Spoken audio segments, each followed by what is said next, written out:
안녕하세요. 감동과 사연 구독자 여러분. 오늘도 귀한 시간 내어 찾아주셔서 감사합니다.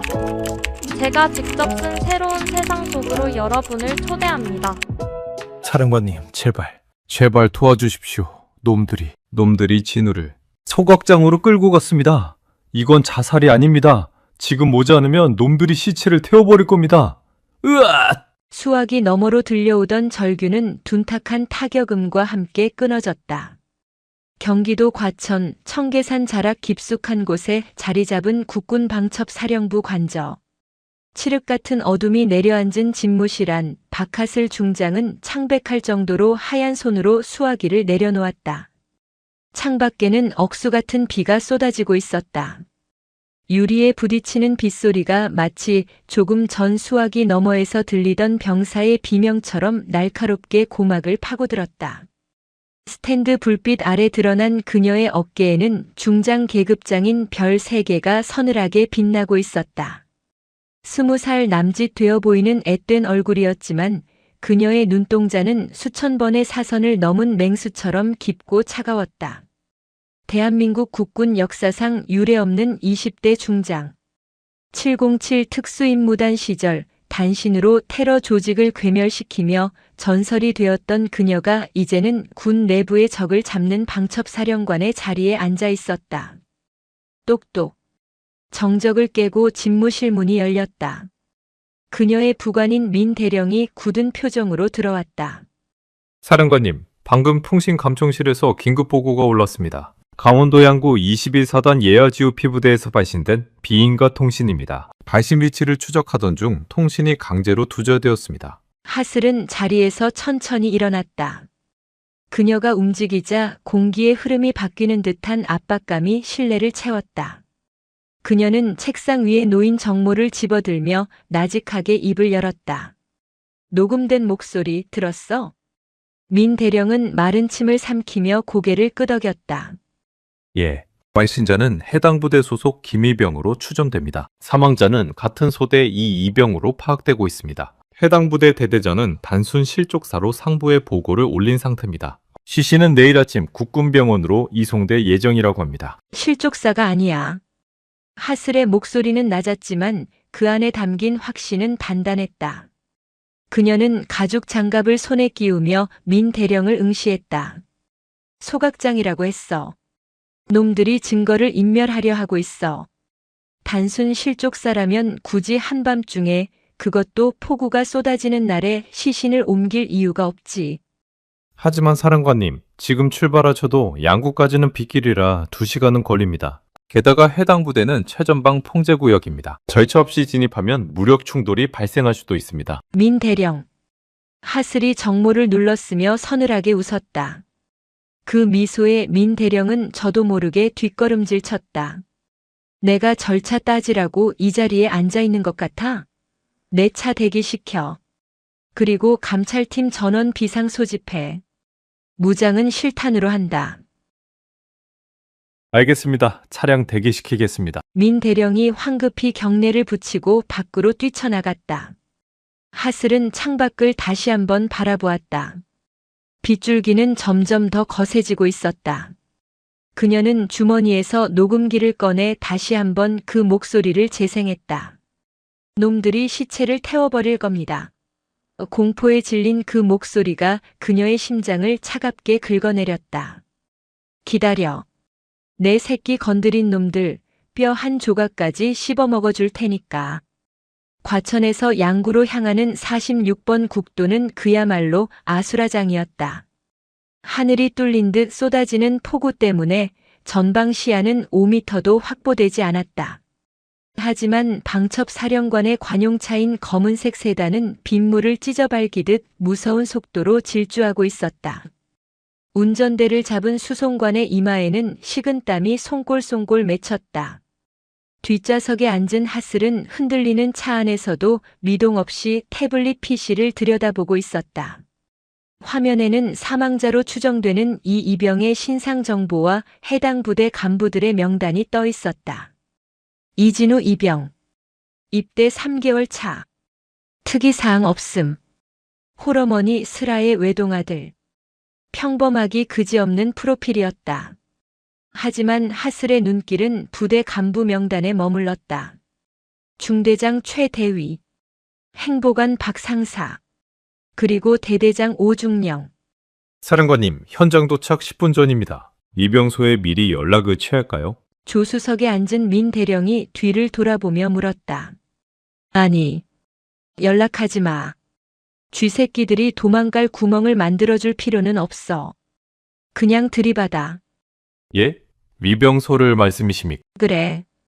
바리케이드가 내려져 있으면 그냥 밀고 들어가. 내 차가 그 정도도 못 버티진 않겠지. 민 대령은 경악한 표정을 지었지만 하슬의 눈빛을 보고는 조용히 고개를 돌렸다. 그녀는 빈말을 하는 사람이 아니었다. 잠시 후 어둠 속에서 희미한 불빛이 보이기 시작했다.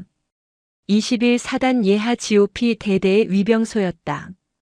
비바람이 몰아치는 와중에도 위병소 근무자들은 우위를 입고 경계 근무를 서고 있었다. 검은색 세단이 속도를 줄이지 않고 돌진해오자 위병소 근무자들이 당황하여 손을 흔들며 정지 신호를 보냈다. 끼익! 타이어가 젖은 아스팔트를 긁으며 날카로운 비명을 질렀다. 차는 차단기 바로 앞에서 간신히 멈춰섰다. 위병소 안에서 당직 사관으로 보이는 중사가 튀어나왔다. 그는 잔뜩 찌푸린 얼굴로 운전석 창문을 두드렸다. 이봐요. 여기가 어디라고 속도를 안 줄입니까? 신원 확인하게 창문 내리십시오. 운전석 창문이 내려가는 대신 뒷좌석 문이 벌컥 열렸다. 폭우가 쏟아지는 아스팔트 위로 검은색 전투화가 내려앉았다. 우산도 쓰지 않은 채 하슬이 차 밖으로 걸어 나왔다. 빗물에 젖은 그녀의 정복 어깨 위에서 별 3개가 가로등 불빛을 받아 번뜩였다. 중사는 눈앞에 나타난 여자를 보고 순간 멍해졌다. 너무나 젊은 여자였다. 하지만 본능적인 공포가 그의 몸을 굳게 만들었다. 그는 시선을 올려 그녀의 어깨를 확인했고 순간 숨이 턱 막히는 것을 느꼈다. 장? 중사의 입에서 멍청한 소리가 새어나왔다. 하슬은 대답 대신 성큼성큼 위병소 차단기 앞으로 걸어갔다. 그녀의 뒤로 무장을 한 감찰 요원들이 차에서 내려 도열했다. 쏟아지는 비를 맞으며 서 있는 그들의 모습은 마치 저승사자 군단 같았다. 문 열어. 하슬의 목소리는 빗소리를 뚫고 정확하게 중사의 귀에 박혔다. 중사는 허둥지둥하며 말을 더듬었다. 저기 상부로부터 보고받은 바가 없습니다. 신원 확인 절차 없이는 통과시킬 수 없습니다. 그리고 외부 차량은 지금 내 말이 말 같지 않나 보지. 하슬이 고개를 까딱하자 민 대령이 앞으로 나서며 소리쳤다. 이 새끼가 국군 방첩사령관 박하슬 중장님이시다. 지금 당장 차단기 올리지 못해? 방첩사령관이라는 말에 위병소 근무자들의 얼굴이 사색이 되었다. 하지만 중사는 떨리는 손으로 무전기를 잡으려 했다. 그래도 지휘 통제실에 보고를... 탕! 허공을 가르는 총성이 빗소리를 찢었다. 하슬이 허리춤에서 권총을 뽑아 하늘을 향해 격발한 것이었다. 중사는 비명을 지르며 엉덩방아를 찧었다. 근무자들은 사색이 되어 총을 겨눌 생각조차 하지 못하고 얼어붙었다. 보고는 내가 직접 가서 한다. 한 번 더 지체하면 다음 총알은 내 머리통을 뚫고 지나갈 거야. 하슬의 눈빛은 총구보다 더 차가웠다. 중사는 기어가는 듯한 자세로 위병소 조작반으로 기어가 떨리는 손으로 버튼을 눌렀다. 윙! 녹슨 소리를 내며 차단기가 올라갔다. 하슬은 권총을 다시 집어넣으며 흙탕물에 주저앉은 중사를 내려다보았다. 길 안내해. 소각장으로. 예? 소각장은 폐쇄된 구역입니다. 거긴 지금... 알아. 거기서 무슨 일이 벌어지고 있는지 확인하러 왔으니까. 앞장서. 하슬은 다시 차에 타지 않았다. 그녀는 벅차오르는 분노를 사기며 빗속을 걷기 시작했다. 민 대령과 감찰 요원들이 그녀를 호위하며 그 뒤를 따랐다. 부대 안은 기이할 정도로 조용했다. 생활관의 불은 모두 꺼져 있었지만 왠지 모를 서늘한 기운이 감돌았다. 부대 뒤편 산기슭으로 이어지는 오솔길을 따라 올라가자 매캐한 냄새가 비냄새에 섞여 날아오기 시작했다. 무언가 타는 냄새. 그리고 희미하게 들려오는 둔탁한 소리. 퍽, 퍽. 조용히 해. 소리 새어나가면 다 죽는 거야. 빨리 기름 버부어. 어둠 속에서 남자의 다급한 외침이 들려왔다. 하슬은 손을 들어 요원들에게 정지 신호를 보냈다. 그녀는 707 시절 익힌 은밀한 동작으로 덤불 뒤로 몸을 숨기고 소리가 나는 곳을 주시했다. 소각장 앞 공터. 드럼통 안에서 시뻘건 불길이 치솟고 있었다. 그리고 그 주변에는 우의를 입은 서너 명의 군인이 무언가를 필사적으로 드럼통 안으로 집어넣으려 하고 있었다. 그것은 사람의 다리였다. 축 늘어진 군복 바지를 입은 다리가 불길 속으로 밀려 들어가고 있었다. 하슬의 눈가가 파르르 떨렸다. 이성을 잃을 것 같은 분노가 머리끝까지 치솟았다. 저 개자식들이. 그녀가 뛰쳐나가려는 찰나 드럼통 옆에 묶여있던 또 다른 병사가 보였다. 온몸이 밧줄로 묶이고 입에는 재갈이 물린 채 공포에 질린 눈으로 그 광경을 지켜보고 있는 병사. 전화로 제보를 했던 김일병이 분명했다. 우의를 입은 남자 중 하나가 김일병에게 다가가 군홧발로 그의 배를 걷어찼다. 이 새끼가 감히 어디다 전화를 걸어? 너도 같이 태워줘? 어차피 이 새끼나 너나 똑같은 고문관 새끼들이잖아. 남자는 낄낄거리며 김일병의 머리채를 잡고 흔들었다. 계급장을 보니 대위였다. 중대장 최대위가 분명했다. 야, 박상사. 기름 더 가져와. 비가 와서 불이 잘 안 붙잖아. 뼈까지 다 태워서 가루로 만들어야 된다고. 예, 중대장님. 알겠습니다. 다른 남자가 기름통을 들고 뛰어왔다. 하슬은 더 이상 참을 수 없었다. 그녀는 품 안에서 권총을 꺼내 들고 어둠 속에서 걸어나갔다. 그 손 멈추는 게 좋을 거야. 천둥 소리보다 더 서늘한 목소리가 공터에 울려 퍼졌다. 최 대위와 박 상사 그리고 시신을 유기하던 병사들이 일제히 소리난 쪽을 바라보았다. 빗줄기를 뚫고 걸어오는 여자의 실루엣. 번개가 번쩍이며 그녀의 얼굴과 어깨에 계급장을 비췄다. 누구냐? 최 대위가 당황하며 소리쳤다. 그는 반사적으로 허리춤의 권총에 손을 가져갔다. 손대. 하슬은 망설임 없이 방아쇠를 당겼다. 탕! 총알은 최 대위의 발 바로 앞 지면을 튀겼다. 최 대위는 기겁하며 뒤로 넘어졌다. 방첩사령관 박하슬이다. 지금 이 시간부로 이 현장은 내가 통제한다. 움직이는 새끼는 즉시 사살하겠다. 그녀의 선언과 동시에 덤불 속에 숨어있던 감찰 요원들이 일제히 튀어나와 총구를 겨누었다.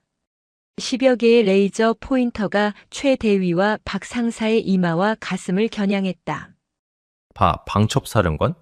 중정이 여기를 왜... 최 대위는 믿을 수 없다는 듯 입을 딱 벌렸다. 하슬은 쓰러져 있는 최 대위에게 천천히 다가갔다. 그리고 흙탕물에 젖은 워커로 그의 가슴을 짓밟았다. 왜? 내가 태우고 있는 게 쓰레기가 아니라 내 부하의 시신이라서 왔다. 이 살인마 새끼야. 하슬은 고개를 돌려 드럼통 쪽을 바라보았다. 불길 밖으로 삐져나온 축 늘어진 다리가 보였다. 그녀의 눈에서 뜨거운 눈물이 빗물과 섞여 흘러내렸다. 늦었다. 조금만 더 빨리 왔더라면. 하지만 슬픔보다 먼저 찾아온 것은 지독한 살이었다. 그녀는 총구를 최 대위의 미간에 겨누었다. 하나만 묻지. 누가 시켰어? 내 놈 머리에서 나온 생각은 아닐 테고. 최 대위는 공포에 질려 덜덜 떨면서도 입을 다물었다. 그게... 저는... 말 안 해? 그럼 죽어. 하슬이 해머를 젖히는 소리가 찰칵하고 들렸다. 그때였다. 어둠 속에서 누군가가 박수를 치며 걸어 나왔다. 우산을 쓴 채 여유로운 표정으로 다가오는 중년의 남자. 대대장 오중령이었다. 이런. 대한민국 국군 서열이 어쩌다 이렇게 개판이 됐나? 새파랗게 어린 계집애가 별을 달고 설치질 않나? 오중령은 수많은 총구가 자신을 겨누고 있음에도 전혀 당황하지 않았다. 그는 비릿한 웃음을 흘리며 하스를 노려보았다. 박하슬 중장? 소문은 들었지만 실제로 보니 더 가관이군. 여기는 내 부대야. 남의 집 안방에 들어와서 깽판을 쳐도 유분수지. 이거 주거 침입의 직권남용 아닌가? 하슬은 밟고 있던 최대위를 걷어차고 오중령을 향해 몸을 돌렸다. 계집애? 하슬이 입꼬리를 비틀어 올렸다. 그래. 그 계집애가 오늘 내 놈들 목을 따러왔다. 각오해라. 오늘 밤 여기서 살아서 나가는 놈은 아무도 없을 테니까. 팽팽한 긴장감이 소각장을 감돌았다. 빗줄기는 더욱 거세졌고 하슬과 오중령의 시선이 허공에서 불꽃을 튀기며 부딪혔다. 오중령의 말은 단순한 허세가 아니었다. 그의 말이 떨어지기가 무섭게 숲속 어둠 틈바구니에서 철컥하는 금속성 소음들이 연달아 들려왔다. 단순한 경계병들이 아니었다. 미리 매복해 있던 완전 무장한 병력이었다. 여기는 최전방 GOP 대대다. 전시 상황이나 다름없는 곳이지. 아군 식별이 불가능한 거수자가 난입하여 사살했다 보고하면 그만이야. 방첩사령관? 시체가 계급장을 달고 무덤에 들어갈 수 있을 것 같나? 오중령이 비릿한 미소를 지으며 우산을 고쳐 잡았다. 빗줄기는 더욱 굵어져 한치 앞을 분간하기 힘들 정도였지만 하슬의 눈은 어둠 속에 숨겨진 살기를 정확하게 읽어내고 있었다. 그녀를 둘러싼 감찰 요원들이 긴장하며 방아쇠에 손가락을 걸었다. 일촉즉발의 상황. 누구 하나라도 숨을 크게 쉬면 바로 총격전이 벌어질 판이었다. 하슬은 천천히 숨을 들이마셨다. 폐부 깊숙이 차가운 비냄새와 역겨운 기름 냄새, 그리고 타오르는 살 타는 냄새가 섞여 들어왔다. 오성만 중령. 내 놈이 착각하는 게 하나 있어. 하슬의 목소리는 차분하다 못해 건조했다. 그녀는 발밑에 깔린 최대위가 꿈틀거리지 못하도록 군화 뒤축으로 명치를 지그시 밟으며 말을 이었다. 내가 이곳에 오면서 겨우 감찰 요원 몇 명만 데리고 왔을 거라고 생각했나? 오중령의 눈썹이 꿈틀했다. 뭐? 그리고 또 하나. 내가 사령관 직함을 달고 있다고 해서 책상머리에 앉아 펜대나 굴리던 사람으로 보였나 보지. 말이 끝남과 동시에 하슬의 신형이 유령처럼 움직였다. 인간의 동체 시력을 넘어선 속도였다. 타탕, 탕. 하슬의 권총이 불을 뿜었다. 오중령을 겨냥한 것이 아니었다. 그녀의 총구는 어둠 속 나무 위와 덤불 뒤를 정확히 노렸다. 비명조차 나오지 않았다. 매복해 있던 저격수들의 총이 바닥으로 떨어지는 소리만이 둔탁하게 울려 퍼졌다. 그녀는 707 특임대 시절 인간 병기라 불리던 감각을 온전히 깨우고 있었다. 빗소리에 묻힌 미세한 옷깃 스침, 숨소리만으로 적의 위치를 파악한 것이다. 이 미친 사격개시 다 죽여버려. 당황한 오중령이 악을 쓰며 뒷걸음질 쳤다. 하지만 그의 명령은 허공에 흩어질 뿐이었다. 쾅! 엄청난 굉음과 함께 소각장 입구의 철조망이 종이장처럼 구겨지며 날아갔다. 검은색 장갑차 한 대가 벽을 뚫고 들어와 오중령의 병력 뒤를 덮쳤다. 국군방첩사령부 산하 특수임무대 일명 흑표팀이었다. 장갑차 해치가 열리며 중무장한 요원들이 쏟아져 나왔다. 전원 무장 해제. 저항하면 사살한다. 손 들어. 움직이면 쏜다. 순식간에 전세가 역전되었다. 오중령의 사병들은 압도적인 화력과 기세에 눌려 총을 버리고 바닥에 엎드렸다. 오중령은 믿을 수 없다는 표정으로 멍하니 서 있었다. 그의 우산이 힘없이 바닥으로 떨어졌다. 하슬은 권총을 거두지 않은 채 천천히 오중령에게 다가갔다. 빗물에 젖은 그녀의 머리카락이 뺨에 달라붙어 더욱 창백하고 서늘한 인상을 주었다.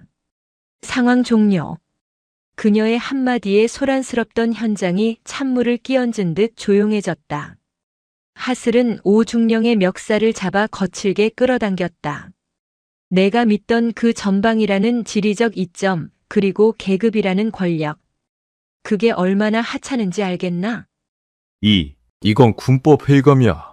감히 직속상관의 허가도 없이 타부대를 무력으로 점거해? 오중령은 끝까지 발악했다. 하슬은 대꾸할 가치도 없다는 듯 그를 바닥에 내동댕이 쳤다. 민 대령, 예, 사령관님.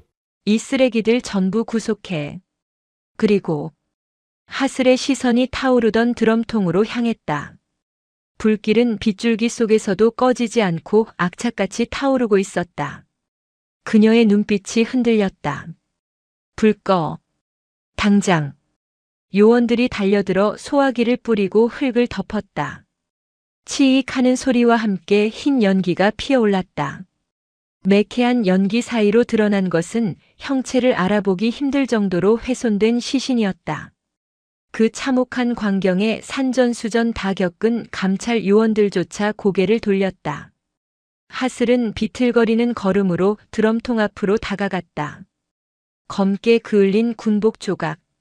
그 위에 희미하게 남은 명찰의 흔적. 리, 진, 우.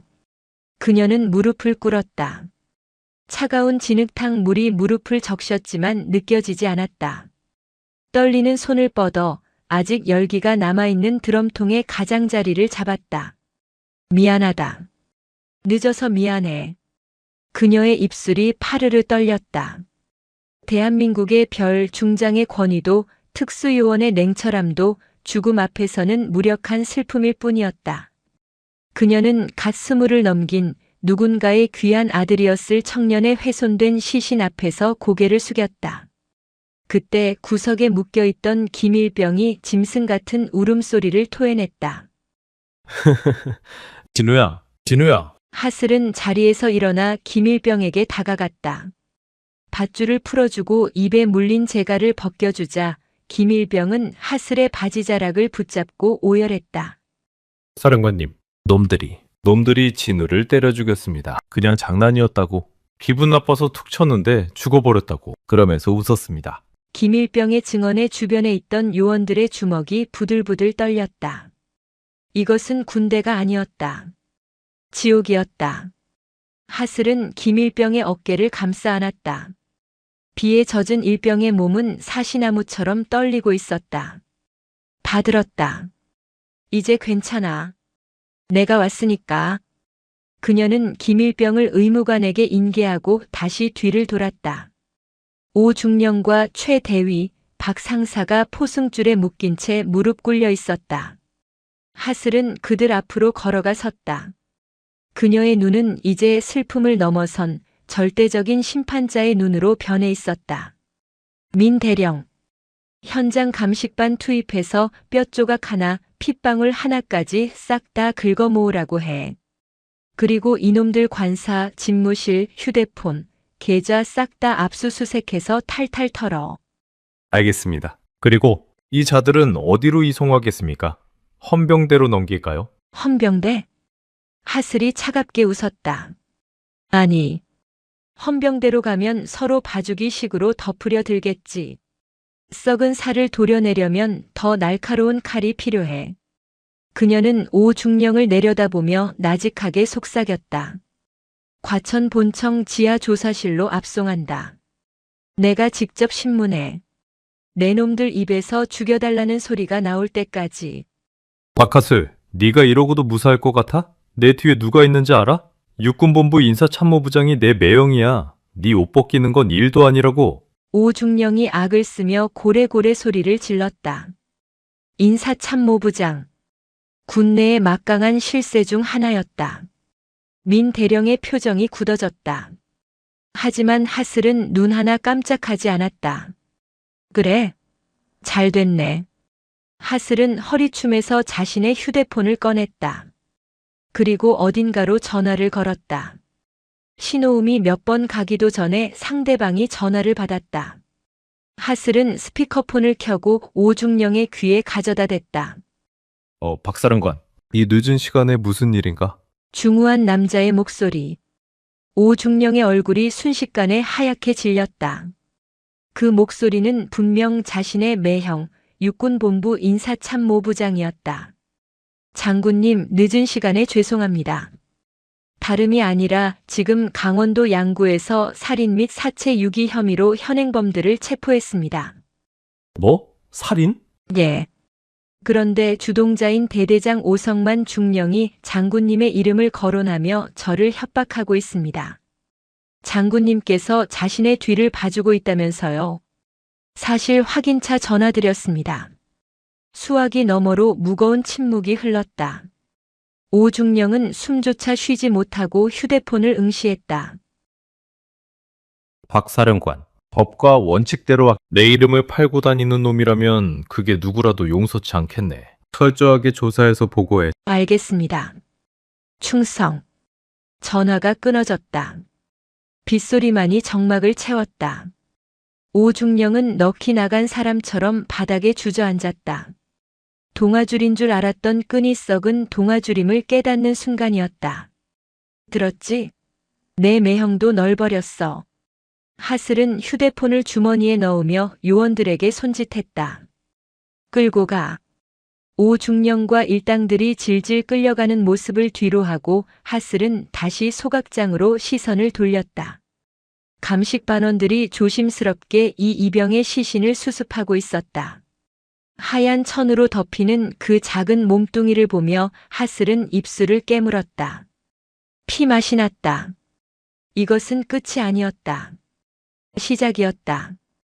오중령 같은 인간이 대대장 자리에 앉아 병사를 죽이고 은폐할 수 있었던 것은 그를 비호하던 시스템 그리고 묵인하던 더 큰 세력이 존재하기 때문이었다. 인사참모부장의 빠른 손절도 수상했다. 꼬리 자르기일 가능성이 컸다. 이진우 이병. 내 억울함 내가 반드시 풀어준다. 저 썩어 빠진 별들이 다 떨어지는 한이 있어도. 하슬은 주먹을 꽉 쥐었다. 빗물인지 눈물인지 모를 것이 그녀의 뺨을 타고 흘러내렸다. 그녀는 천천히 하지만 단호한 발걸음으로 지휘 차량을 향해 걸어갔다. 밤은 아직 길었고 폭우는 그칠 기미가 보이지 않았다. 하지만 그녀의 전쟁은 이제 막 선전포고를 마친 참이었다. 과천 방첩사령부 지하조사실. 이곳은 지옥의 입구라고 불리는 곳이었다. 창문 하나 없는 밀실. 차가운 콘크리트 벽. 그리고 천장에 달린 희미한 형광등 하나가 윙윙거리며 불안하게 깜빡이고 있었다. 조사실 중앙에 놓인 철제 의자에는 오중령이 묶여 있었다. 몇 시간 전만 해도 기세등등하던 모습은 온데간데 없고 젖은 군복을 입은 채 덜덜 떨고 있는 초라한 중년 남성만이 있을 뿐이었다. 끽. 육중한 철문이 열리고 하슬이 들어왔다. 그녀는 젖은 정복을 벗고 간편한 전술복으로 갈아입은 상태였다. 한 손에는 두툼한 파일철을, 다른 한 손에는 뜨거운 커피가 담긴 종이컵을 들고 있었다. 그녀는 의자를 끌어 오중령의 맞은편에 앉았다. 커피 좀 줄까? 하슬이 무심하게 물었다. 오중령은 마른 침을 삼키며 고개를 끄덕이려다 하슬의 눈빛을 보고 멈칫했다. 아, 미안. 내가 마실 건 없어. 하슬은 커피를 한 모금 마시고는 파일철을 책상 위에 던지듯 내려놓았다. 오성만. 내 계좌 내역 아주 재밌던데. 그녀가 파일을 펼쳤다. 군인 월급으로 강남에 아파트 2채를 사고 자식 2을 미국으로 유학 보낼 수 있나? 그것도 모자라 최근 1년간 정체불명의 법인으로부터 매달 500만 원씩 입금된 내역이 있어. 오중령의 눈동자가 흔들렸다. 그건 와이프가 재테크를 잘해서. 거짓말은 하지 말자. 우리 시간이 별로 없거든. 하슬은 상체를 앞으로 숙여 오중령과 시선을 맞췄다. 이 이병 사건 단순히 내가 욱해서 벌어진 일이 아니지. 이 이병이 뭔가 알게 된 거야. 내가 그리고 내 윗선들이 저지르고 있는 더러운 짓거리를. 오중령의 입이 굳게 다물어졌다. 하슬은 차가운 미소를 지었다. 이 이병이 소각장으로 끌려가기 전 일기장에 남긴 내용이 있어. 보급 창고의 비밀. 이게 뭘 의미할까? 그 단어가 나오자 오중령의 얼굴이 백지장처럼 하얗게 질렸다. 보급 창고. 그것은 절대 건드려서는 안 되는 영린이었다. 단순 가혹행위 은폐가 아니었군. 군수품 횡령? 아니면 마약 밀매? 어느 쪽이든 넌 끝났어. 사령관님, 제발 살려주십시오. 제가 말하면 저는 죽습니다. 그분들은 당신이 상상하는 것보다 훨씬 더 무서운 사람들입니다. 오중령이 애원하듯 말했다. 그분들? 하슬의 눈이 번뜩였다. 역시 배후가 있었다. 인사참모부장 선에서 끝날 일이 아니었다. 누구지? 이름을 대. 말 못합니다. 말하면 제 가족들이. 그때 조사실 밖에서 소란스러운 소리가 들려왔다. 비키십시오. 국방부 검찰단에서 나왔습니다. 신병 인수하러 왔습니다. 하슬의 미간이 찌푸려졌다. 국방부 검찰단. 그들이 이렇게 빨리 움직일 리가 없었다. 누군가가 손을 쓴 것이다. 오중령의 입을 막기 위해. 조사실 문이 거칠게 열리고 말끔한 정장 차림의 군검사가 들어왔다.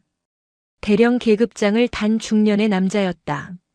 박하스 중장님, 고생 많으셨습니다. 피의자 오성만은 지금부로 국방부 검찰단에서 인수하겠습니다. 군검사는 오만한 표정으로 영장을 내밀었다. 하슬은 영장을 쳐다보지도 않고 군검사를 노려보았다. 조사 아직 안 끝났어. 내 허락 없이는 한 발자국도 못 데려가.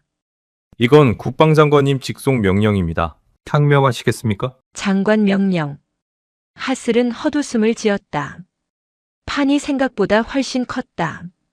일개 대대장의 비리를 덮기 위해 국방부 장관까지 움직인다. 이것은 단순한 군납 비리가 아니었다. 대한민국 군 전체를 뒤흔들 거대한 게이트였다. 하슬은 자리에서 일어났다.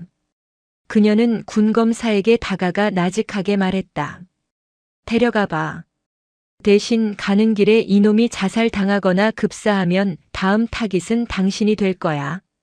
군검사의 눈가가 파르르 떨렸다. 하슬은 뒤돌아보지 않고 조사실을 나갔다. 복도에는 민 대령이 초조하게 서 있었다.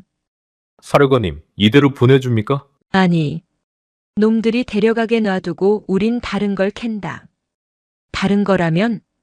하슬은 주머니에서 작은 USB를 꺼내 보였다. 오중령 놈 잡혀오기 직전에 이걸 삼키려고 하더군. 내가 턱을 쳐서 뱉게 만들었지.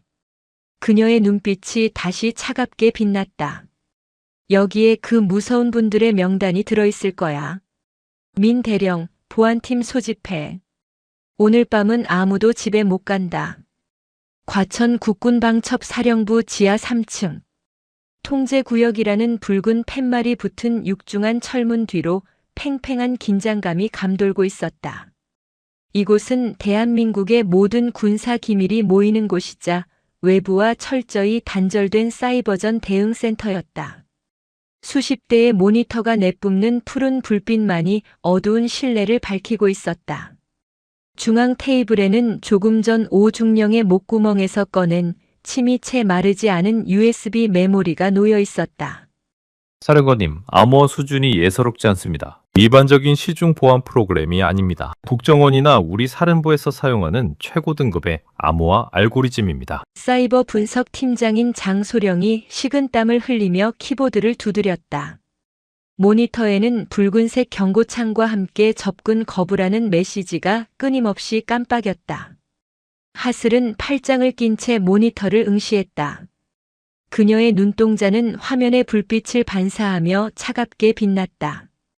오중령 수준에서 다룰 수 있는 물건이 아니야. 누군가 만들어준 거지. 놈은 그저 전달책이거나 관리자에 불과해. 무작위 대입 공격을 시도하고 있지만 시간이 꽤 걸릴 것 같습니다. 최소 48시간은 좋기. 안 돼. 그들이 움직이기 시작했어. 48시간이면 증거는 인멸되고 관련된 놈들은 전부 해외로 도주하고도 남을 시간이야. 10분. 10분 안에 풀어.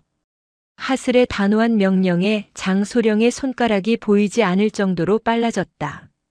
옆에 서 있던 민 대령이 걱정스러운 표정으로 입을 열었다. 사령관님, 아까 검찰단 놈들이 오중령을 데려간 게 마음에 걸립니다. 놈들이 오중령 입을 막아버리면 이 USB가 열린다 해도 증언해줄 사람이 없습니다. 증언 따위 필요 없어. 하슬이 USB를 손가락으로 가리켰다. 이 안에 든 게 장부라면 그 자체로 완벽한 증거야. 그리고 오중령은 죽지 않아. 아니, 못 죽어. 놈들은 오중령이 어디까지 불었는지 모르기 때문에 섣불리 손을 쓸 수 없을 거야. 우리가 이 파일을 열 때까지는 말이지. 그때였다. 모니터의 붉은 경고창이 사라지고 푸른색 로딩바가 나타났다. 찾았습니다. 백도어를 발견했습니다. 암호키 패턴이. 이거 숫자가 아니라 특정 날짜 같은데요? 장소령이 고개를 갸웃거렸다. 하슬이 모니터 앞으로 다가갔다. 날짜? 예. 0231-25. 이게 무슨 날짜지? 하슬의 미간이 좁혀졌다. 그 날짜는 그녀의 기억 속에 선명하게 각인된 날이었다. 3년 전 707 특임대 시절 작전 중 동료를 잃었던 날. 그리고 그 작전의 지휘관이 당시 작전 참모였던 현재의 육군본부 인사참모부장이었다. 그 날짜 입력해. 예? 하지만 입력해. 당장. 장소령이 떨리는 손으로 엔터키를 눌렀다. 띠링. 경쾌한 알림음과 함께 굳게 잠겨있던 폴더가 열렸다. 폴더의 이름은 단 2글자였다. 독사. 파일을 클릭하자 수백 개의 엑셀 파일과 녹취록, 그리고 사진들이 쏟아져 나왔다. 화면을 가득 채운 내용을 확인한 장소령과 민 대령의 입이 떡 벌어졌다. 이게 다 뭡니까? TNT 폭약, K2 소총 부품, 야간 투시경. 전부 군수물자 아닙니까? 수량이 억 단위를 넘어갑니다. 민 대령이 경악하며 소리쳤다. 하슬은 말없이 스크롤을 내렸다. 그것은 단순한 횡령 장부가 아니었다. 빼돌려진 군수품이 향한 곳은 주식회사 블랙 스네이크. 겉으로는 민간 군사 기업을 표방하지만 실상은 분쟁 지역에 불법으로 무기를 공급하는 유령 회사였다. 그리고 그 거래를 승인하고 묵인한 대가로 뒷돈을 챙긴 명단이 있었다. 육군본부 인사참모부장 소장 김철민, 군수사령부 보급처장 준장 이형석, 국방부 기획조정실. 줄줄이 엮인 이름들은 대한민국 군의 별들이 하늘을 뒤덮을 정도로 많았다. 그야말로 별들의 무덤이 될 명단이었다. 하지만 하슬의 시선이 멈춘 곳은 그 명단의 가장 아래쪽이었다. 현장 처리 담당 21사단 오성만 중령. 특이사항 목격자 발생 시 사고사 위장 처리 요망. 하슬의 주먹이 하얗게 질릴 정도로 꽉 쥐어졌다. 이진우 이병은 훈련 도중 빼돌려지는 물자를 목격했고 그 입을 막기 위해 놈들이 죽인 것이었다. 단순 가혹행위가 아니었다. 이것은 조직적인 살인이었다. 복사해. 사본 3개 만들어서 분산 저장하고 원본은 내가 직접 보관한다. 하슬이 USB를 뽑으려는 순간 갑자기 지하 벙커의 모든 전등이 꺼졌다. 팍. 칠흑 같은 어둠이 찾아왔다. 윙윙거리던 컴퓨터 펜 소리도 멈췄다. 비상전력이 가동되기도 전인 찰나의 정적. 그 어둠 속에서 하슬의 감각이 곤두섰다. 엎드려. 하슬이 소리침과 동시에 그녀는 민 대령의 목덜미를 낚아채 바닥으로 끌어내렸다. 파창. 그녀가 서 있던 자리 뒤편의 강화유리가 박살나며 총알이 벽에 박혔다. 소음기가 장착된 총성. 쉬익 하는 바람 가르는 소리만이 섬뜩하게 들려왔다. 사령관님, 이게 무슨... 여기는 지하 벙커입니다. 외부 침입이 불가능한... 민 대령이 바닥을 기며 다급하게 외쳤다. 내부야. 하슬은 허리춤에서 권총을 뽑아들고 어둠 속을 응시했다. 외부에서 뚫고 들어온 게 아니야. 내부에 쥐새끼가 있어. 전원을 내리고 문을 열어준 놈이 있다고. 윙. 비상 발전기가 돌아가며 붉은색 비상등이 켜졌다. 핏빛처럼 붉은 조명 아래 복도 끝에서 검은색 복면을 쓰고 방탄조끼를 입은 괴한 4명이 모습을 드러냈다. 그들의 움직임은 절도 있었고 총구를 겨누는 자세는 흠잡을 데 없이 완벽했다. 일반 병사가 아니었다. 특수 훈련을 받은 전문가들이었다. 목표물 확인. 제거하라. 괴한 중 하나가 무전기에 대고 짧게 명령했다. 그들의 목표는 명확했다. 박하슬 그리고 그녀 손에 들린 USB. 민 대령, 장 소령 데리고 서버실 안쪽으로 피해. 문 잠그고 지원 요청해. 사령관님은 어쩌시려고요? 같이 가셔야 합니다. 난 여기서 이놈들 막는다. 어서 가. 하슬은 민 대령을 밀쳐내고 복도 중앙으로 뛰쳐나갔다. 괴한들이 일제히 그녀를 향해 사격을 개시했다. 투투투퉁. 하슬은 바닥을 미끄러지듯 슬라이딩하며 엄폐물인 철제 캐비닛 뒤로 몸을 숨겼다. 총알이 캐비닛을 벌집으로 만들었다. 그녀는 숨을 고르며 탄창을 확인했다. 12발. 상대는 자동 소총으로 무장한 4명. 화력에서 절대적인 열세였다. 하지만 그녀의 입가에는 서늘한 미소가 번졌다. 707 시절 그녀는 탄창 하나로 테러범 20명을 상대한 적도 있었다. 좁고 복잡한 실내전은 그녀의 동무대였다. 하슬은 주변을 살폈다. 붉은 비상등이 깜빡거리는 리듬. 그녀는 그 리듬에 맞춰 몸을 날렸다. 탕, 탕. 정확한 사격이었다. 선두에 서 있던 괴한의 허벅지와 어깨에 구멍이 뚫렸다. 괴한이 비명을 지르며 쓰러지자 나머지 셋이 당황하며 엄폐했다.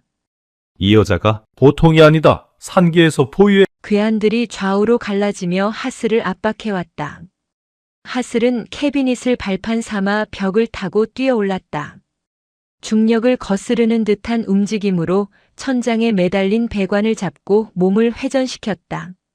그녀의 군화가 오른쪽에서 접근하던 괴한의 턱을 정확하게 가격했다. 퍽! 뼈가 부서지는 끔찍한 소리와 함께 괴한의 고개가 뒤로 꺾였다. 하슬은 착지와 동시에 쓰러지는 괴한의 소총을 낚아채려 했지만 다른 괴한이 발포하며 접근을 차단했다. 채! 하슬은 다시 몸을 굴려 기둥 뒤로 숨었다. 어깨를 스친 총알이 살점을 찍고 지나갔다. 뜨거운 통증이 느껴졌지만 아드레날린이 고통을 덮었다. 항복해라, 박하슬. USB만 넘기면 목숨은 살려주지. 복도 반대편에서 리더로 보이는 자가 소리쳤다. 목숨을 살려줘? 누가 누구한테 할 소리를 하는 건지 모르겠네. 하슬은 찢어진 정복 소매를 뜯어내 상처 부위를 단단히 묶었다. 너희들 그 움직임. 민간 용병이지? 군 출신이긴 한데 현역은 아니야. 동작에 군더더기가 많아. 다쳐, 쏴버려. 괴한들이 다시 사격을 퍼부으려 할 때 하슬이 품에서 무언가를 꺼내 복도 중앙으로 던졌다. 조금 전 책상 위에 있던 텀블러였다. 챙그랑. 괴한들이 반사적으로 그쪽을 향해 총구를 돌린 찰나의 순간 하슬이 기둥 뒤에서 튀어나갔다. 그녀의 손에 들린 권총이 불을 뿜었다. 타탕, 탕. 왼쪽 괴한의 미간에 정확히 구멍이 뚫렸다. 그리고 곧바로 리더를 향해 방아쇠를 당겼다. 하지만 리더는 재빨리 옆에 쓰러진 동료의 시체를 방패 삼아 총알을 막아냈다. 독한 년. 리더가 소총을 난사하며 달려들었다. 하슬은 탄알이 떨어진 권총을 던져 리더의 안면을 가격하고 순식간에 거리를 좁혔다. 6탄전. 이것이라면 승산이 있었다. 리더가 개머리판으로 하슬의 머리를 노리고 휘둘렀다. 하슬은 고개를 숙여 피함과 동시에 리더의 품으로 파고들었다. 그녀의 팔꿈치가 리더의 명치에 꽂혔다. 컥! 숨이 막힌 리더가 비틀거렸다. 하슬은 틈을 주지 않고 그의 손목을 꺾어 소총을 떨어뜨리게 한 뒤 무릎으로 그의 낭심을 올려찼다. 끄아! 리더가 고통에 몸을 웅크리자 하슬은 그의 뒷덜미를 잡고 벽에 처박았다.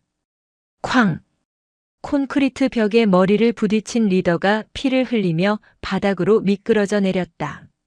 순식간에 4명의 특수 요원을 제압했다. 거친 숨을 몰아쉬는 하슬의 이마에서 땀과 피가 섞여 흘러내렸다. 정적이 다시 찾아왔다. 서버실 문이 열리고 민 대령과 장 소령이 조심스럽게 고개를 내밀었다. 눈앞에 펼쳐진 참상에 그들은 말을 잇지 못했다. 민 대령. 하슬은 바닥에 떨어진 자신의 권총을 주워 탄창을 갈아 끼우며 말했다. 보안팀장 어디 있어? 이 벙커 전원을 내릴 수 있는 권한 보안팀장한테 있잖아.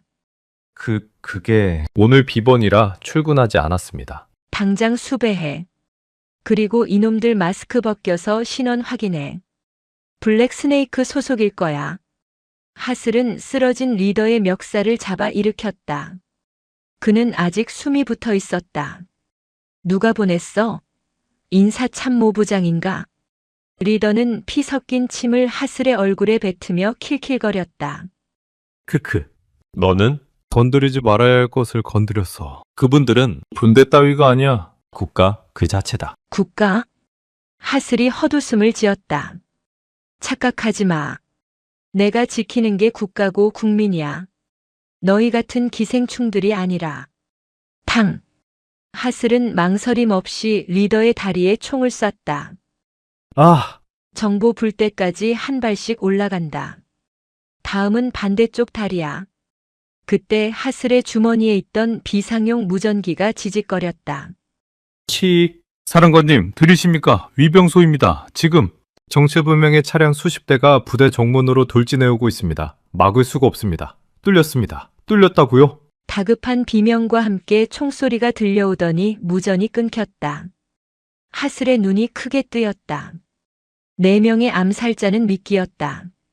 진짜 본대는 이제 시작이었다. 방첩사령부 본청을 타격하다니 이것은 쿠데타나 다름없었다. 그들은 증거를 없애기 위해 부대 전체를 초토화시킬 작정이었다. 미친놈들. 깔 때까지 가보자 이거지? 하슬은 USB를 전투복 안주머니 깊숙이 찔러 넣었다. 그녀의 눈빛이 맹수처럼 번뜩였다. 민 대령. 진돗개 하나 발령해. 그리고 전 부대원 무장하고 본청 사수하라고 해. 지금부터 여기는 전쟁터다. 밖에서는 헬리콥터의 프로펠러 소리가 들려오기 시작했다. 과천의 밤하늘이 거대한 음모와 화염으로 물들고 있었다. 과천 국군방첩사령부 본청 로비는 그야말로 아비규환이었다. 정문을 돌파한 정체불명의 차량들에서 쏟아져 나온 수십 명의 무장 괴한들은 로비에 최루탄과 섬광탄을 투척하며 진입했다. 쾅! 쾅! 유리창이 박살나고 매캐한 연기가 자욱하게 깔렸다. 방독면을 착용한 괴한들은 망설임 없이 방아쇠를 당겼다. 당직 근무를 서던 헌병들이 대응 사격을 했지만 자동 소총과 방탄 장비로 무장한 그들을 막기에는 역부족이었다. 지하 벙커에서 엘리베이터가 아닌 비상계단을 타고 로비층에 도착한 하슬은 철문 틈으로 그 광경을 목격했다. 그녀의 눈이 분노로 이글거렸다. 저들은 대한민국 군인이 아니었다. 군복과 유사한 전술복을 입었지만 부대 마크도 명찰도 없었다. 오직 돈을 위해 움직이는 사냥개들, 블랙 스네이크의 용병들이었다. 민 대령. 후문 쪽 상황은? 하슬은 낮은 목소리로 무전을 쳤다.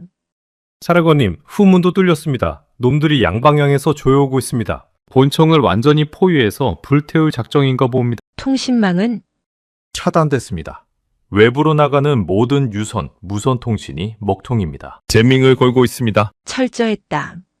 놈들은 구조 요청조차 할 수 없게 만들고 이 안의 모든 증거와 사람을 지워버리려 하고 있었다. 하슬은 쥐고 있던 소총의 놀이쇠를 전진시켰다. 민 대령, 살아남은 대원들 데리고 지하 주차장으로 집결해. 내 관용차 말고 작전용 방탄벤을 준비해. 예? 도주하시려는 겁니까? 아니, 반격의 거점을 옮기는 거야. 여기서 다 죽으면 이진우 이병의 억울함은 누가 풀어주지? 진실을 가지고 살아서 나가야 해. 하슬은 문을 박차고 로비로 뛰어들었다. 타타탕, 타탕. 그녀의 소총이 불을 뿜었다. 로비 중앙을 점거하고 있던 용병 2명의 머리통이 수박처럼 터져나갔다. 갑작스런 측면 공격에 당황한 용병들이 일제히 총구를 돌렸다. 저기다, 바카스리다. 사살해, 사살하라고. 용병 지휘관으로 보이는 자가 악을 썼다. 총알이 비오듯 쏟아졌지만 하슬은 대리석 기둥 사이를 넘나들며 고개하듯 피했다.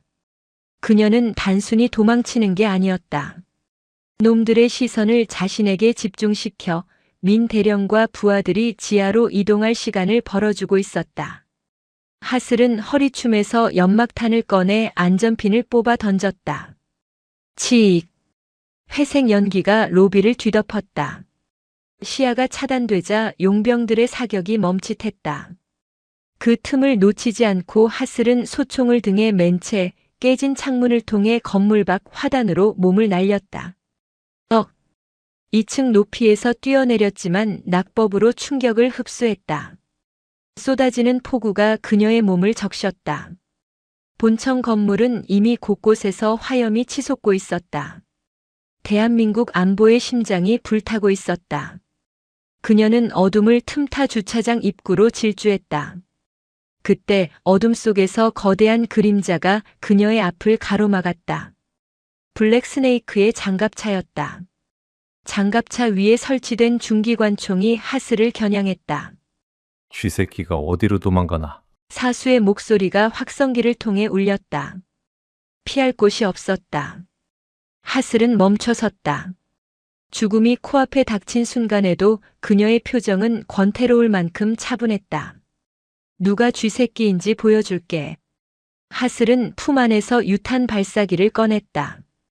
아까 로비에서 쓰러진 용병에게서 노획한 것이었다. 퉁. 유탄이 포물선을 그리며 날아가 장갑차의 기관총 사수석에 정확히 꽂혔다. 쾅! 폭발음과 함께 사수가 튕겨나갔다. 장갑차가 휘청거리는 사이 지하 주차장에서 검은색 밴 한 대가 굉음을 내며 튀어나왔다. 민 대령이 운전대를 잡고 있었다. 하십시오, 빨리. 슬라이드 문이 열리고 하슬이 몸을 던져 밴 안으로 들어갔다. 밟아. 민 대령이 엑셀을 끝까지 밟았다. 밴은 불타는 장갑차를 들이받아 밀어버리고 정문을 향해 돌진했다. 과천 시내를 빠져나와 의왕 과천 간 고속화도로에 진입했을 때 빗줄기는 앞이 보이지 않을 정도로 거세져 있었다. 하지만 진짜 위협은 날씨가 아니었다. 100m 뒤로 따라붙은 검은색 SUV 5대였다.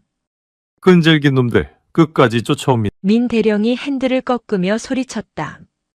뒷좌석에서 응급처치 키트로 찢어진 옆구리를 꿰매던 하슬이 고개를 들었다. 당연하지. 내가 들고 있는 이 USB가 놈들의 목숨줄이니까. 하슬은 붕대를 단단히 감고 창문을 내렸다. 비바람이 차 안으로 들이닥쳤다. 지붕 열어. 예? 지금 이 속도에서요? 위험합니다. 열어. 놈들 타이어를 날려버려야 따돌릴 수 있어. 민 대령이 버튼을 누르자 벤의 선루프가 열렸다. 하슬은 소총을 들고 상체를 차 밖으로 내밀었다. 시속 100km로 달리는 차 위에서 맞는 빗방울은 돌멩이처럼 따가웠다. 뒤따라오던 SUV에서도 용병들이 창밖으로 몸을 내밀고 사격을 시작했다. 투투투투. 총알이 벤의 외벽을 때리고 지나갔다. 하슬은 흔들리는 차체에 몸을 고정하고 호흡을 멈췄다. 707 시절 달리는 헬기에서도 저격을 성공시켰던 그녀였다. 하나. 탕. 선두 차량의 앞바퀴가 터졌다. 차량이 중심을 잃고 빗길에 미끄러지며 회전했다. 둘. 탕. 뒤따르던 차량이 회전하는 앞차를 피하지 못하고 충돌했다. 굉음과 함께 2대의 차량이 가드레일을 들이받고 전복되었다. 하지만 아직 3대가 남아 있었다. 그중 한 대가 속도를 높여 벤의 옆으로 바짝 붙었다. 쾅! 차량이 부딪히며 불꽃이 튀었다. 옆차의 창문이 내려가더니 용병 하나가 RPG를 어깨에 맨 모습이 보였다. 미친. 고속도로에서 RPG를 쏴? 하슬의 동공이 확장되었다. 놈들은 민간인이 보든 말든 상관하지 않았다. 브레이크. 하슬의 고함에 민 대령이 급브레이크를 밟았다. 기익. 벤이 급격히 속도를 줄이자 옆에 있던 SUV가 앞으로 치고 나갔다. 그 순간 용병이 발사한 로켓탄이 벤의 앞을 스치고 지나가 반대편 차선으로 날아갔다. 쾅! 반대편에서 오던 화물트럭이 폭발에 휘말려 전복되었다. 도로는 순식간에 아수라장이 되었다. 하슬은 이를 갈았다. 무고한 시민들이 휘말리고 있었다. 이 개자식들이. 하슬은 다시 총을 겨눴다. 이번에는 타이어가 아니었다. 로켓 발사기를 들고 다시 장전하려는 용병의 머리를 정조준했다. 탕! 용병이 힘없이 차 안으로 고꾸라졌다. 하지만 운전자는 포기하지 않고 벤을 들이받으려 했다. 하슬은 탄창을 확인했다. 남은 탄알은 3발. 민 대령, 터널 보여? 전방 500m 앞에 터널 입구가 보였다. 보입니다. 터널 들어가자마자 라이트 꺼. 그리고 급정거 후 후진한다. 예? 그건 자살행위입니다. 잔말 말고 해. 놈들은 야간 투시경을 쓰고 있어. 갑자기 어두워지면 오히려 그게 독이 될 거야. 벤이 터널 안으로 빨려 들어갔다. 지금. 타닥. 민 대령이 라이트를 껐다. 칠흑 같은 어둠. 뒤따라오던 용병 차량들은 갑작스러운 암전에 당황하여 야간 투시경을 내리려 했다. 후진. 벤이 맹렬한 속도로 뒤로 돌진했다. 쿵. 육중한 방탄벤의 뒷부분이 추격해오던 선두 차량의 정면을 강타했다. 에어백이 터지고 놈들의 차가 찌그러졌다. 하슬은 그 충격에도 아랑곳하지 않고 깨진 뒷유리 틈으로 남은 2발을 쏘았다. 운전석과 조수석. 정확한 사격이었다. 다시 출발해. 수원 방향으로 빠진다. 터널을 빠져나오자 다시 빗줄기가 쏟아졌다. 뒤따라오던 나머지 차량들은 터널 안의 사고로 발이 묶인 듯 보였다. 하슬은 젖은 머리카락을 쓸어 넘기며 의자에 깊숙이 몸을 묻었다.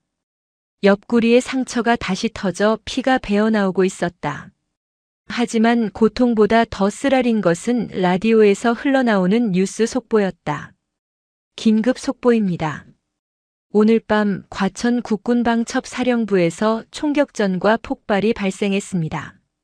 국방부 대변인은 이에 대해 박하슬 사령관이 휘하 병력을 이끌고 무장 반란을 일으켰다고 발표했습니다. 현재 군 당국은 박하슬 중장에 대해 체포영장을 발부하고 1급 비상령인 진돗개 하나를 발령했습니다. 무장 반란. 그들이 씌운 프레임이었다. 진실을 밝히려는 자를 반역자로 만드는 것. 그것이 그들의 방식이었다. 민 대령이 떨리는 목소리로 물었다. 사령관님, 이제 우린 반란군입니까? 하슬은 피 묻은 손으로 USB를 만지작거렸다. 아니, 우린 아직 군인이야. 나라를 좀먹는 기생충들을 잡는 방역업자일 뿐이지. 그녀의 눈빛은 흔들림이 없었다. 하지만 속으로는 거대한 고독감이 밀려왔다.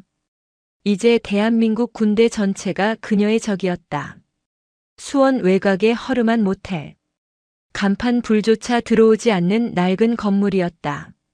민 대령이 평소 정보원들을 접선할 때 쓰던 안전가옥 중 하나였다. 좁은 방 안. 형광등 불빛 아래 하슬은 상의를 탈의한 채 거울 앞에 서 있었다. 옆구리에는 총알이 스치고 지나간 자국이 선명했고 온몸이 멍투성이었다. 그녀는 소독약을 상처에 들이부었다. 입술을 깨물며 신음조차 삼켰다. 민 대령이 밖에서 사온 붕대와 항생제를 건넸다. 사령관님, 뉴스 보셨습니까? 사령관님, 현상금이 5억입니다. 간첩 신고보다 높습니다. 민 대령이 씁쓸하게 웃었다. 내 목값이 그 정도밖에 안 되나? 섭섭하네. 하슬은 농담으로 받아쳤지만 상황은 절망적이었다. 텔레비전에서는 그녀의 얼굴이 대문짝만하게 나오고 있었다. 희대의 반란 괴수 정신 이상자. 온갖 자극적인 수식어가 그녀의 이름 앞에 붙었다. 하슬은 침대에 앉아 노트북을 켰다. USB를 꽂자 독사 파일이 다시 열렸다. 그녀는 아까 제대로 확인하지 못한 파일들을 하나하나 훑어보았다. 그리고 최종 승인자라는 폴더를 발견했다. 클릭하자 암호 입력창이 떴다. 아까와는 다른 더 복잡한 암호였다. 이건 날짜가 아니야. 생체 정보가 필요해. 하슬이 중얼거렸다. 생체 정보요? 지문이나 홍채 같은 거 말입니까? 그래. 이 USB를 만든 놈 아니면 이 거래의 정점에 있는 놈의 생체 정보. 하슬은 머리를 감싸쥐었다. 인사참모부장 김철민 소장. 그놈의 지문이 필요할 수도 있었다. 아니면 그보다 더 위에 누군가. 그때 USB 안에 있던 영상 파일 하나가 눈에 띄었다. 파일명은 소각장. 하슬은 떨리는 손으로 파일을 재생했다. 화면은 흔들리고 있었고 화질도 좋지 않았다. 누군가 몰래 찍은 영상이었다. 화면 속에는 이진우 이병이 무릎을 꿇고 있었고 그 앞에는 오중령이 아닌 다른 남자가 서 있었다. 뒷모습만 보이는 남자. 그는 훌륭한 맞춤 정장을 입고 있었다. 어린 친구가 너무 많은 걸 봤어. 군대라는 곳이 말이야. 보고도 못 본 척, 듣고도 못 들은 척 해야 오래 사는 곳인데. 살려주세요. 아무 말도 안 하겠습니다. 아니, 입은 살아서도 열리고 죽어서도 열리는 법이지. 하지만 제가 되면 말이 없거든. 남자가 손짓하자 옆에 있던 블랙 스네이크 용병들이 이 이병을 몽둥이로 구타하기 시작했다. 영상은 거기서 끊겼다. 하슬의 눈에서 눈물이 주르륵 흘러내렸다. 이진우 이병은 오중령에게 죽은 게 아니었다. 이 정장 입은 남자의 지시로 살해당한 것이었다. 오중령은 그저 뒤처리를 담당한 하수인일 뿐이었다. 이 목소리. 하슬은 영상을 다시 돌려봤다. 낯익은 목소리였다. 아주 오래전 그녀가 임관식 때 들었던 목소리. 그리고 국정감사장이나 뉴스에서 가끔 듣던 그 목소리. 국방위원장. 민 대령이 깜짝 놀라 하슬을 쳐다봤다. 국회 국방위원장 강태산 의원 말입니까? 차기 대권주자로 거론되는 그 사람요? 그래. 놈이 몸통이었어.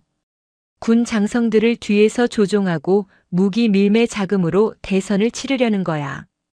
퍼즐이 맞춰졌다. 왜 인사참모부장이 쩔쩔맸는지, 왜 국방부 장관까지 움직여 오중령을 빼내갔는지. 상대는 대한민국 정치의 거물이었다. 미친 짓입니다. 상대는 국회의원님, 게다가 지지율 1위인 우리가 어떻게 이깁니까? 민 대령이 절망적인 표정으로 물었다. 하슬은 붕대를 다 감고 자리에서 일어났다. 그리고 자신의 군복 상의를 다시 입었다. 별 3개가 달린 계급장이 더럽혀져 있었지만 그녀의 눈빛은 그 어느 때보다 맑고 강렬했다. 민 대령. 군인의 존재 이유가 뭐지? 국가와 국민을 보호하는 것입니다. 맞아. 저놈은 국민을 죽이고 국가를 팔아먹었어. 그럼 적이야. 적을 사살하는데 상대의 지위나 계급 따위는 중요하지 않아. 하슬은 벽에 걸린 달력을 바라봤다. 내일은 국군의 날 행사 리허설이 있는 날이었다. 그리고 강태산 의원이 행사에 참석한다는 정보를 뉴스에서 본 기억이 났다. 내일 용산으로 간다. 용산이요? 거긴 경계가 삼엄할 텐데요. 그러니까 가는 거야. 놈이 가장 안심하고 있을 때 가장 화려한 곳에서 놈의 가면을 벗겨버릴 거니까. 하슬은 책상 위에 놓인 단검을 집어들었다. 칼날에 그녀의 얼굴이 비쳤다. 준비해. 내일은 별들이 떨어지는 날이 될 테니까. 창밖에는 여전히 비가 내리고 있었다. 하지만 하슬의 마음속에는 이미 뜨거운 불길이 타오르고 있었다.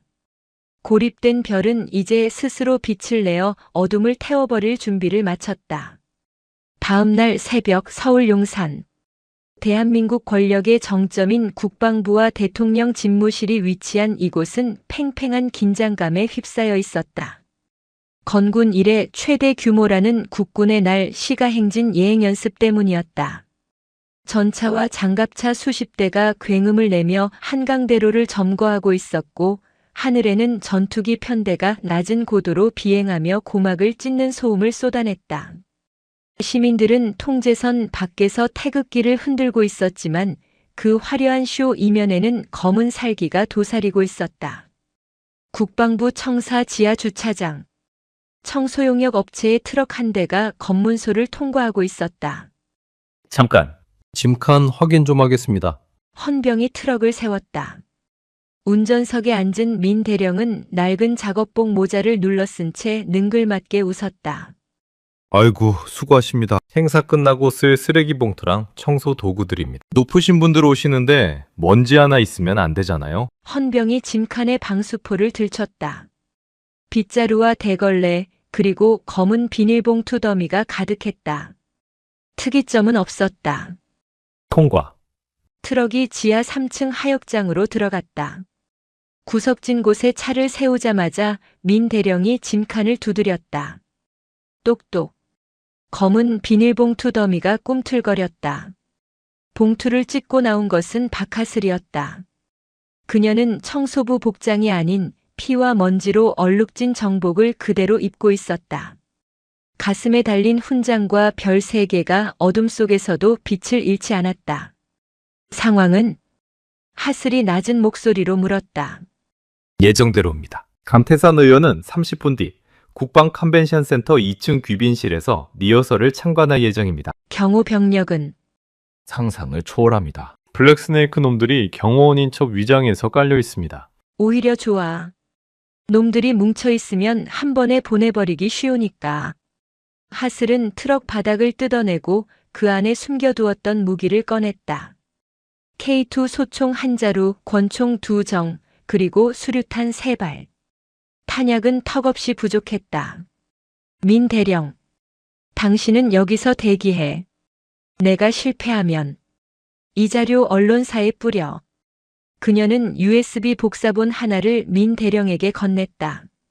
민 대령은 고개를 저었다. 같이 갑니다. 사령관님, 혼자 죽게 내버려둘 수는 없습니다. 그리고 저놈들한테 죽은 제 동기 김소령목도 갚아줘야죠. 민 대령도 품에서 권총을 꺼내들었다. 하슬은 픽 웃으며 고개를 끄덕였다. 좋아. 그럼 화려하게 입장해 볼까? 두 사람은 하역장을 빠져나와 비상구로 향했다. 건물 전체가 행사 준비로 어수선했다. 복도마다 군악대의 연주 소리와 군화 발소리가 울려 퍼져 은밀하게 이동하기에는 최적이었다. 하지만 2층 귀빈실로 향하는 중앙 계단 앞은 상황이 달랐다. 검은 양복을 입은 사내 10여 명이 입구를 틀어막고 있었다. 귀에는 이니어를 꽂고 품 안에는 기관단총을 숨긴 블랙스네이크의 정예 요원들이었다. 하슬은 기둥 뒤에 숨어 호흡을 골랐다. 정면 돌파는 자살 행위였다. 그때 창밖에서 굉음이 들려왔다. 쿠쿠쿠쿵. 거리에서 예행 연습 중인 전차 부대가 공포탄을 쏘며 기동하고 있었다. 건물이 미세하게 진동했다. 지금이야. 전차의 굉음이 울리는 순간 하슬이 튀어나갔다. 탕! 탕! 소음기를 달지 않은 총성이 전차 소리에 묻혔다. 입구를 지키던 2명의 요원이 쓰러졌다. 뭐야, 치유자다. 뒤늦게 상황을 파악한 요원들이 소리쳤지만 하슬은 이미 그들의 품으로 파고든 뒤였다. 좁은 복도에서의 난전. 그녀는 소총의 개머리판으로 가장 가까운 놈의 턱을 부수고 그가 쓰러지며 놓친 기관단총을 낚아채 난사했다. 드르르륵. 으아! 민 대령도 뒤따라 들어오며 지원 사격을 했다. 순식간에 복도는 피바다가 되었다. 하지만 이것은 시작에 불과했다. 위잉 위잉. 비상벨이 울리기 시작했다. 비상, 타격대 2층으로 집결하라. 박하슬이다. 무전기에서 다급한 고함이 터져 나왔다. 하슬은 쓰러진 요원의 시체를 넘어 귀빈실 문을 향해 달렸다. 문 부서. 민 대령이 문 손잡이에 샷건을 발사했다. 쾅! 문이 열리고 하슬이 안으로 몸을 날렸다. 하지만 그곳에는 강태산이 없었다. 텅 빈 의자와 김이 모락모락 나는 찻잔만이 남아 있었다. 늦었군, 박하슬 중장. 천장에 달린 스피커에서 익숙한 목소리가 흘러나왔다. 강태산이었다. 내가 자네 같은 맹수를 상대로 아무런 준비도 안 했을 거라고 생각했나? 거긴 함정이야. 지더지지. 치익. 천장의 스프링클러 구멍에서 물 대신 희뿌연 가스가 뿜어져 나오기 시작했다. 수면 가스였다. 함정. 하슬은 급히 방독면을 꺼내려 했지만 창문과 문이 철제 셔터로 차단되고 있었다. 민 대령. 나가. 빨리. 하슬은 민 대령을 문 밖으로 밀쳐냈다. 사령관님. 쾅. 셔터가 바닥에 닿으며 민 대령과 하슬을 갈라놓았다. 밀실에 갇힌 하슬. 가스는 빠르게 방을 채웠고 그녀의 의식이 흐릿해지기 시작했다. 그녀는 마지막 힘을 짜내어 자신의 허벅지를 단검으로 찔렀다. 고통으로 정신을 붙잡으려 했지만 역부족이었다. 시야가 암전되었다. 눈을 떴을 때는 차가운 감촉이 등줄기를 타고 흘렀다. 지하 벙커로 추정되는 넓은 공간. 하슬은 십자가 형태의 형틀에 묶여 있었다. 양손과 발목이 쇠사슬로 결박되어 꼼짝할 수 없었다. 일어났나? 대한민국 최연소 중장님. 어둠 속에서 강태산이 걸어 나왔다. 그는 완벽하게 재단된 슈트를 입고 손에는 와인잔을 들고 있었다. 그의 뒤에는 오중령과 인사참모부장 그리고 블랙 스네이크의 대장이 도열해 있었다. 강태산. 하슬이 쉰 목소리로 으르렁거렸다. 그냥 조용히 있었으면 좋았잖아. 내가 주는 돈이나 받으면서 적당히 눈 감고 귀 막고 살았으면. 자네도 나중에 국회의원 배지 한번 달아볼 수 있었을 텐데. 강태산이 하슬의 턱을 거칠게 잡았다. 그깟 이등병 하나 죽은 게 뭐 그리 대수라고. 국가를 위한 대의를 망치려 들어? 우리가 무기를 팔아서 번 돈이 얼마인지 알아? 그 돈으로 이 나라 국방력을 강화하는 거야. 그게 애국이라고. 애국? 하슬이 피 섞인 침을 강태산의 얼굴에 뱉었다. 자기 배만 불리는 게 애국이면 도둑놈들도 다 애국자겠네. 내 놈은 그냥 장사치야. 군복 입은 애들의 피를 파는 악마라고. 강태산의 얼굴이 일그러졌다. 그는 손수건으로 얼굴을 닦으며 뒤로 물러섰다. 죽여. 아주 고통스럽게. 팔다리를 하나씩 잘라서 국방부 정문에 걸어놔. 본보기로 삼아야겠어. 강태산이 나가버리자 블랙 스네이크 대장이 거대한 정글도를 들고 다가왔다. 전설의 707 여전사라. 내 칼 맛은 좀 다를 거다. 대장이 칼을 휘둘렀다. 체행. 하슬의 옷이 찢어지며 팔에 붉은 선이 그어졌다. 하슬은 신음조차 내지 않고 대장을 노려보았다. 그녀의 머릿속은 빠르게 회전하고 있었다. 탈출구. 쇠사슬의 연결 부위. 놈의 움직임. 대장이 다시 칼을 들어 올리는 순간 벙커의 조명이 미세하게 깜빡였다. 지상에서 민 대령이 무언가를 하고 있는 게 분명했다. 지금이다. 하슬은 대장이 칼을 내리치는 타이밍에 맞춰 몸을 비틀었다. 칼날이 쇠사슬을 내리쳤다. 캉! 불꽃이 튀며 낡은 쇠사슬의 한쪽 고리가 끊어졌다. 대장이 당황하는 사이 하슬은 풀려난 오른손으로 대장의 손목을 낚아채고 그의 힘을 역이용해 형틀에서 몸을 뽑아냈다. 고맙다. 풀어줘서. 하슬은 대장의 손에서 정글도를 빼앗아 그의 목을 겨눴다. 말도 안 되는. 주변에 있던 졸개들이 총을 겨눴지만 하슬은 대장을 인간 방패로 삼았다. 비켜. 안 그러면 내 대장 목이 날아갈 거야. 하지만 대장은 비릿하게 웃었다. 쏴, 나랑 같이 죽여. 미친놈들이었다. 졸개들이 망설임 없이 방아쇠를 당겼다. 하슬은 대장을 밀쳐내고 바닥을 굴렀다. 총알이 빗발쳤다. 그녀는 구석에 놓여있던 철제 드럼통 뒤로 몸을 숨겼다. 무기는 정글도 하나. 상대는 자동 소총으로 무장한 5명.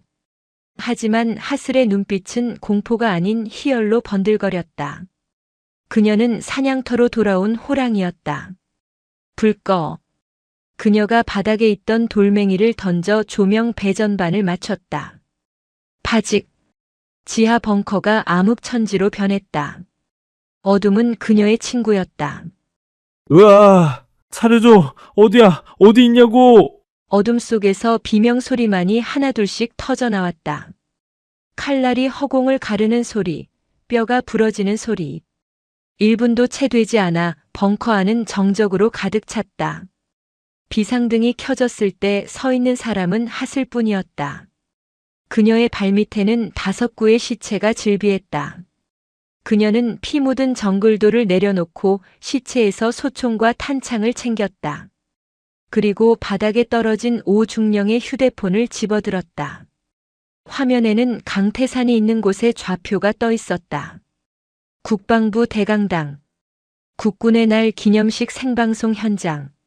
하슬은 씩 웃었다. 판을 키워주셨네. 그럼 제대로 놀아드려야지. 국방부 대강당은 수백 명의 군 장성들과 귀빈들, 그리고 생중계 카메라들로 가득 차 있었다. 단상 위에는 강태산 의원이 서서 열변을 토하고 있었다. 존경하는 국민 여러분, 우리 국군은 그 어느 때보다 강합니다. 일부 불순 세력이 군의 기강을 흔들려 했지만 우리는 굳건히 이겨냈습니다. 저 강태산이 약속합니다. 더 강한 대한민국, 더 안전한. 그때였다. 대강당의 거대한 LED 화면이 지직거리더니 강태산의 얼굴 대신 다른 영상이 송출되기 시작했다. 빗속의 소각장, 이진우 이병을 구타하는 블랙 스네이크 요원들, 그리고 뒷모습을 보이며 살인을 지시하는 강태산의 목소리. 제가 되면 말이었거든. 장내가 술렁이기 시작했다. 강태산의 얼굴이 흑빛으로 변했다.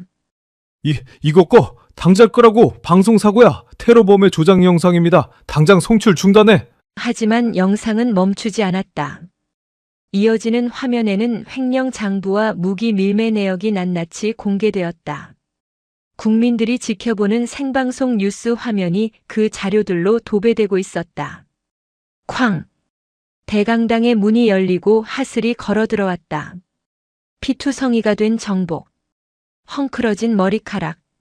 하지만 그녀의 눈빛은 그 어떤 별보다 빛나고 있었다.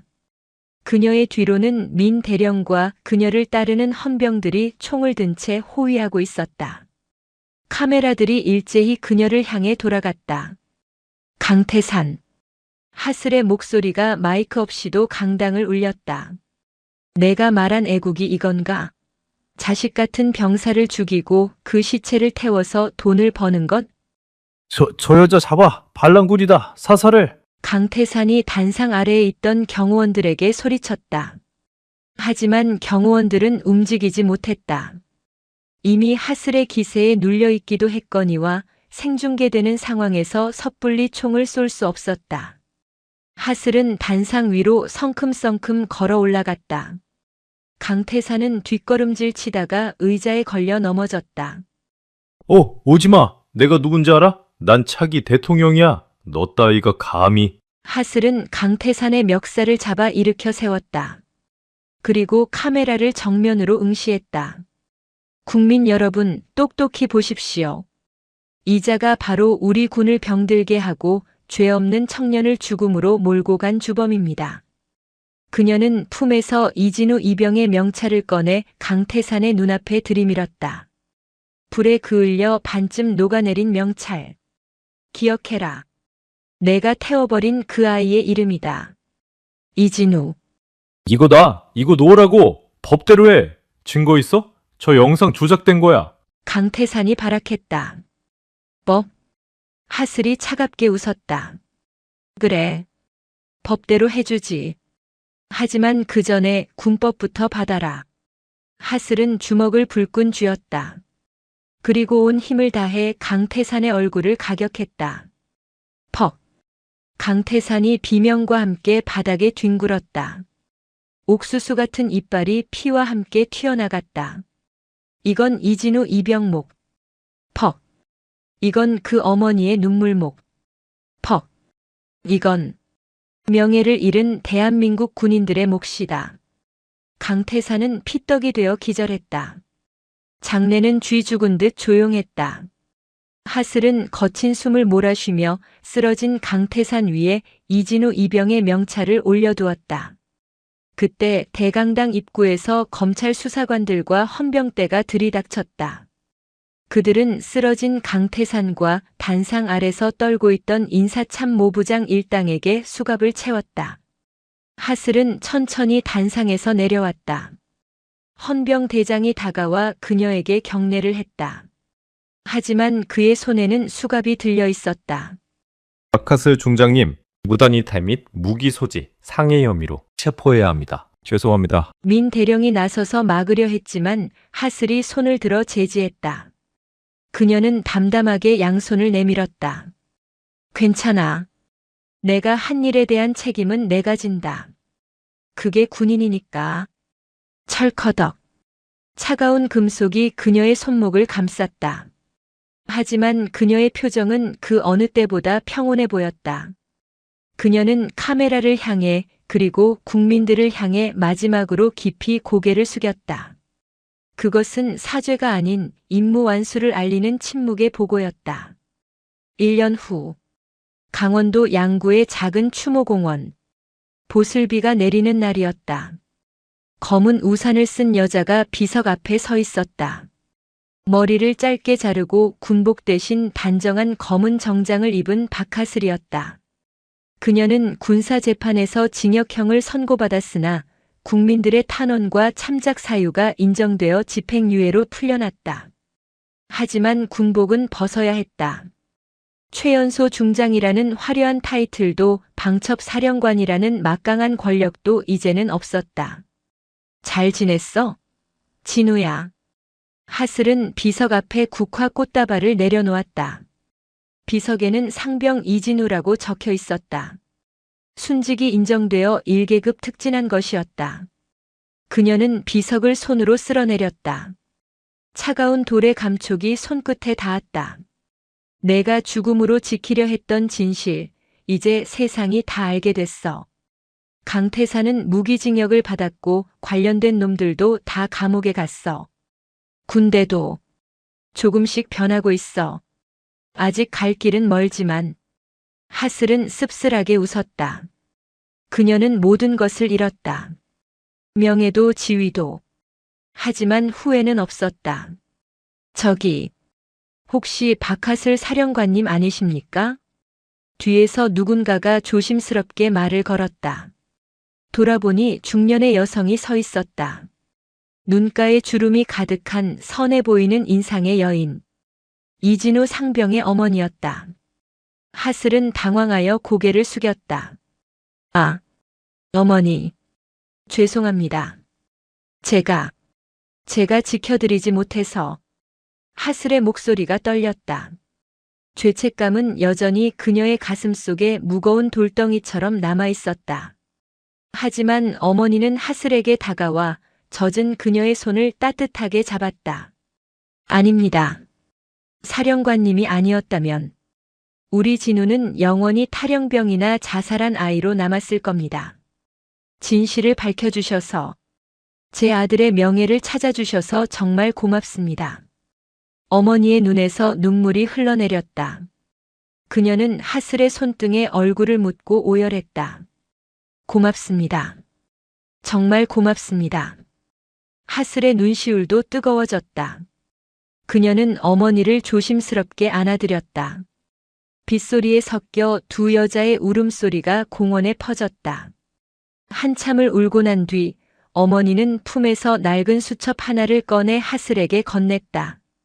진우 유품을 정리하다가 찾은 겁니다. 사령관님 이야기를 써놨더라고요. 하슬은 수첩을 펼쳤다. 삐뚤빼뚤한 글씨로 쓰인 일기. 오늘 부대 방문 행사 때 박하스 장군님을 멀리서 봤다. 정말 멋있었다. 나도 나중에 장군님처럼 강하고 정의로운 군인이 되고 싶다. 부조리에 눈 감지 않고 약한 사람을 지켜주는 그런 진짜 군인. 하슬은 입술을 깨물었다. 눈물이 종이 위로 뚝뚝 떨어져 글씨를 번지게 했다. 그녀는 자신이 무엇을 위해 싸웠는지, 무엇을 잃고 무엇을 얻었는지 다시금 깨달았다. 비가 그치고 구름 사이로 햇살이 내리비쳤다. 하슬은 하늘을 올려다보았다. 마치 진우가 웃고 있는 것 같았다. 그녀는 자리에서 일어나 옷매무새를 다듬었다. 이제 그녀는 군인이 아니었다. 하지만 그녀의 가슴 속에는 여전히 보이지 않는 별이 빛나고 있었다. 어머니 가시죠. 식사라도 대접하고 싶습니다. 그래요. 우리 아들이 좋아하던 김치찌개 잘하는 집이 있는데. 두 사람은 나란히 공원을 걸어 내려갔다. 비온 뒤의 땅은 더 단단해지고 그 자리에는 이름 모를 들꽃들이 피어나고 있었다. 진정한 정의는 계급장이 아니라 사람의 마음 속에서 피어난다는 것을 보여주듯